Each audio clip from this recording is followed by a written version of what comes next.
محترم په انسان باندې په زندګۍ کې بعض وخت داسې حالات هم راځي چې د انسان حوصله ماته شي او انسان بالکل مایوس شي. نو که په دې وخت کې خپل حوصله نور هم کمزوري کی نو هغه بالکل لا امید شي. لیکن که د دې برعکس انسان خپل ځان له تسلی ورکي او ځان کې د جرأت پیدا کولو کوشش پیدا کی نو د حالاتو سره بیا مقابله کول شروع شي او داسې مقابله بیا انسان ته ډیره آسانه شي. نو په دې سلسله کې اول گزارش دا دی چې د خپل دماغ نه به غوسه لرې کړي، کم همتي به چې کم دی هغه ختمه کړي او خپل سوچ به تبدیل کړي. د پریشانۍ په ځای به خپل ذهن هغه خوشطبعۍ طرف ته راولي.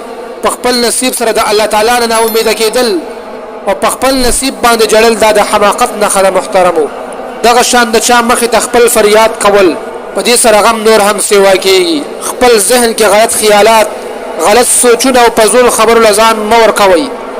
همت او اوچت عزم سره اوسیږئ او دغه شان په جرأت سره د هر مصیبت مقابله کوئ. هر وخت پر سکون سره اوسه. دا تصور ساته چې هیڅ به نه کېږي.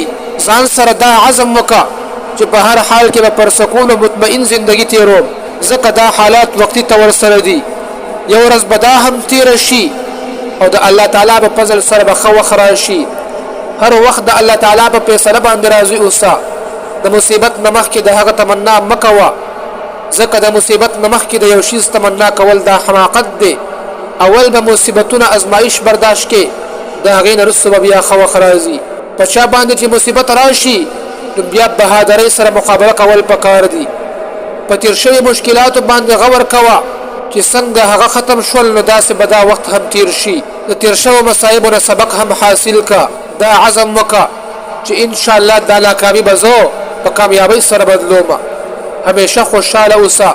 خو محترمو، دا خبرې په هغه وخت کې انسان له فایده ورکوي چې کله انسان د اسلام تعلیماتو باندې فره عمل کوي.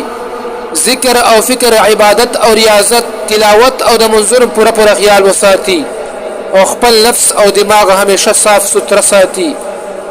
د دینی کتابونو مطالعه کوي او ځان مصروف ساتي. یقینا عزتمن لورونو، که چېرته موږ او تاسو په دې خبرو عمل وکړو، یقینا موږ او تاسو ډېر خطرناک حالت هغه اسانېدلی شي او زموږ د زندګۍ کې ډېر بهترین وخت راتللی شي. الله پاک دې په دې خبرو د عمل کولو توفیق را نصیب